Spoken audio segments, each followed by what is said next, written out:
اچھا اس میں ایک اور چیز بڑی امپورٹنٹ ہے کہ آپ لوگ جب خان صاحب کی گورنمنٹ آئی تو آپ ان کے ساتھ بھی رہے, پھر آپ دوبارہ اس گورنمنٹ میں بھی, تو لوگ کہیں نہ کہیں آپ کے اوپر بھی کہتے ہیں کہ جی آپ گورنمنٹ میں بھی تو رہے, ان کی پورے ٹینیور میں حکومت میں رہے ہماری لوگ, یعنی کہ اس وقت ہم ایم کیو ایم میں نہیں تھے, لیکن میں اون کرتا ہوں ویسے نہیں کہ اس وقت کی ایم کیو ایم کو میں بولوں نہیں جی وہ تو ان کا کام تھا. آج چونکہ میں ایم کیو ایم میں ہوں تو میں تو اون کرتا ہوں اس وقت ساری کی چیزوں کو. پورے ان کے ٹینیور میں حکومت میں رہے اور اس ٹینیور میں بھی حکومت میں. دیکھیں ایم کیو ایم سپر مین والا کام نہیں کر سکتی بہت بالکل, اور اس پاکستان کے نظام اور اس کے سسٹم سے آئسولیٹ ہو کر سب کو ناراض ہو کے بھی نہیں چل سکتا. یہ ہماری ہم اتنی بڑی پارٹی نہیں ہے, ہمیں تو اس میں ہی رستہ نکالنا ہے.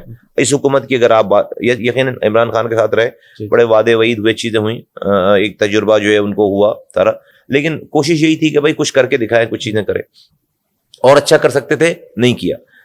اس والی حکومت میں جب میں آپ کو بتاؤں کہ میں پچھلے جب جیسے ہی حکومت گئے, آئی تھنک اس کے تھوڑے دنوں بعد ہمارا جو ہے مرجر ہو گیا, پچھلے 8 مہینوں سے جو ہے وہ ہم وہ ہیں یہاں پر ساتھ ہیں. میں آپ کو پہلے بتاؤں کہ 70 یونین کاؤنسل جو ہے وہ حلقہ بندیوں میں پیپلز پارٹی نے یہاں پر کم کر دیے تھے. 246 یونین کاؤنسل تھیں, اور 70 یونین کاؤنسل سے پورا ایک شہر بنتا ہے, ٹھیک ہے.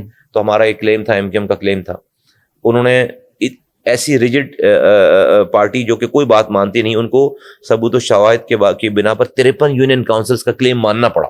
53 یونین, جبھی تو ہم نے بوائک آؤٹ کیا الیکشن کا کہ وہ 53 یونین کاؤنسلز مان گئے تھے, اور الیکشن کمیشن نے ڈیٹ دی تھی الیکشن کرانے کی, اور ہم کہتے تھے پہلے اس کو انکلوڈ کرو اور پھر الیکشن کراؤ, اس لیے 53 یونین کاؤنسل پورا شہر ہوتا ہے. انہوں نے خیر نہیں مانی ہماری بات, ہم نے بوائک آؤٹ کیا, لیکن ہمارے بوائک آؤٹ کرنے کی وجہ سے 53 یونین کاؤنسل ایڈ ہوئی ہیں. تو یہ حکومت میں رہنے کی وجہ سے ہمیں یہ ایکسس ملا کہ ہم یہ کر سکے, نمبر 1. نمبر 2, یہ سینسس کی آپ نے مثال دی. 7 اپریل کو اخباروں میں خبر آ گئی کہ سندھ بھر کی آبادی ساری کاؤنٹ ہو گئی 98%, اور کراچی کی آبادی کاؤنٹ ہوئی 1,35,00,000. بالکل 2% رہ گئے تو 2 لاکھ اور ایڈ کرتے 1,37,000 ہو جاتے, بالکل, جو کہ پچھلی آبادی سے بھی کم ہے. پچھلی آبادی جس کو ہم نہیں مانتے, جس کے احتجاج کی وجہ سے 5 سال پہلے مردم شماری ہو رہی ہے, جو 2017 میں ہوتی ہے, اس کی کاؤنٹنگ ہے 1,60,00,000. اچھا 1,60,00,000, یہ بڑھانے اور یہ بڑھانے کے بجائے جو ہے وہ 98% کمپلیٹ, اور کہتے ہیں کہ 1 کروڑ. یہ تو اخباروں میں خبر لگی, چونکہ ہم اس کا پیچھا کر رہے تھے. ہم اس کو ہمارے کارکنان, ہماری لیڈرشپ سے لے کر کارکنان تک اس کو باقاعدہ اس کو ہم نے اپنی لائف اینڈ ڈیتھ کا میٹر بنا لیا تھا. بلکہ ہم نے ایک ٹرینڈ چلایا, مردم شماری ہماری ریڈ لائن کے نام سے. وہ ٹاپ ٹرینڈ رہا کئی ہفتوں کئی مہینوں تک, وہ ٹاپ ٹرینڈ پہ چلتا رہا, پاکستان میں ٹرینڈز میں چلتا رہا.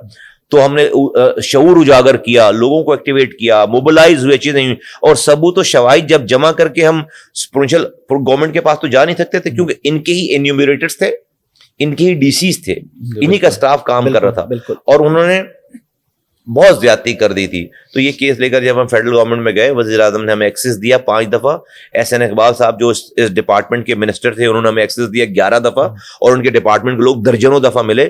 اور اس کے بعد جب ہمارے ثبوت و شواہد دیکھنے کے بعد, جب ڈیٹس ایکسٹینڈ کی ہیں گورنمنٹ نے, دیکھنے کے بعد کہ بھائی اب تو یہ ان کی بات تو ایکسٹینڈ کرو 15 دن, پھر 15 دن, پھر, اور جب 23 مئی کو 7 اپریل کو 98% ختم کر کے مردم شماری کمپلیٹ ہو رہی تھی, ایکسٹینڈ کرتے کرتے 23 مئی کو جب کلوز کیا ہے انہوں نے, تو 1,91,00,000 پر کلوز کیا ہے کراچی کی آبادی. دیٹ مینس کہ 56 لاکھ لوگوں کو ایڈ کیا ہے, اور جو کہ انہوں نے مس کر دیے تھے.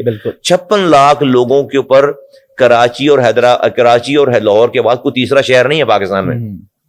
56 لاکھ کا کوئی تیسرا شہر نہیں ہے. آپ امیجن کریں کہ پورے ایک شہر کی 56 لاکھ کی آبادی کو غائب کر کے آپ جو ہے وہ ڈیٹ کلوز کر رہے تھے. اچھا, اب اس 1,91,00,000 پہ بھی ہم نہیں مانتے, ٹھیک ہے, ہم اس کو نہیں مانتے.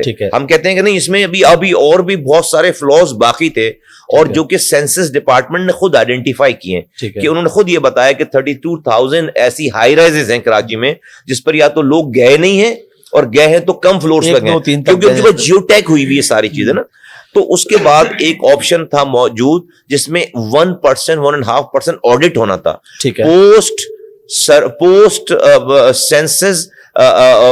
پوسٹ سینسز موڈیفیکیشن ہونی تھی, اس کے اندر آڈٹ ہونا تھا, اس کی انیومریشن ہونی تھی اس کی, اور اس کی جو ہے وہ پوسٹ سینسز جو ہے اس کے بعد ایک 1.5% کا آڈٹ ہونا تھا. وہ اس میں 15 جولائی سے لے کر 8 جولائی سے لے کر